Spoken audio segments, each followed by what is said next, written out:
നിവിനാണ് അവളെ ഇവിടെ കൊണ്ടുവന്നത് തന്നെ. രണ്ടാളും കോളേജിൽ ഒരുമിച്ച് പഠിച്ചതാന്നാ പറയുന്നത്.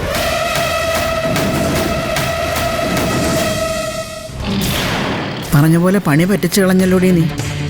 ആ ജയപാലിനെ തറ പറ്റിച്ചു കളഞ്ഞില്ലേ? വലിയ അഭിമാനിയായിരുന്നില്ലേ ജയപാലൻ? നാട്ടുകാരുടെ മുമ്പിൽ നാണം കിട്ടുന്ന ആറിയില്ലേ?